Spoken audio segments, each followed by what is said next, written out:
After he was shot, a Metro councilman is back on the job tonight. District 1 Councilman Loniel Greene was released from the hospital about a week ago and has yet to address many media outlets or the public about the events leading up to the shooting.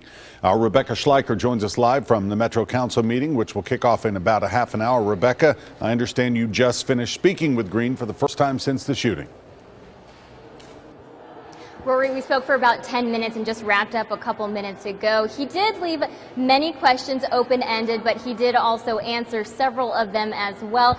Ever since his shooting a couple weeks ago, reactions have been kind of mixed. A lot of people were really concerned about his well-being, of course, but we also had some viewers asking questions like what he was doing at a gas station with two young men late at night. Go ahead and take a look at surveillance footage we have from that night. This was released to us by Metro Police. It shows Greene's black SUV pulling into a parking lot on White Bridge Road on November 4th around 10 o'clock.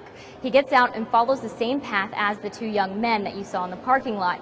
He told police he thought he recognized one of them as a relative, and tonight he told me that relative has been having problems and he was concerned about him. Police say one of them, 19-year-old Brandon Hunt Clark, shot Greene 3 times that night before Greene returned to his car and collapsed on the ground.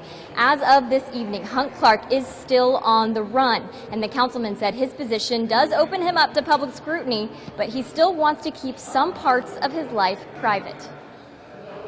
There's a lot that comes with public life, and I accept that. So, I don't get upset about that. I've dedicated 15 years of my life in public service. Now, of course, being elected public official, that's new.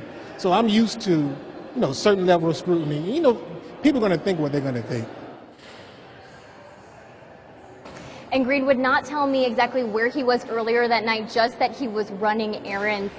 He is back at work as of yesterday, but he says he's not quite 100% yet. He was shot 3 times, though none of them life-threatening injuries, thankfully.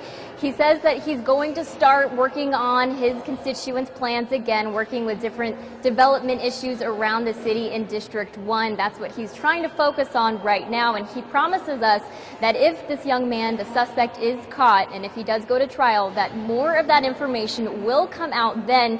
He says that's why he's been refusing to tell us much information about that night till now. Reporting live at Council, Rebecca Schleicher, News Channel 5.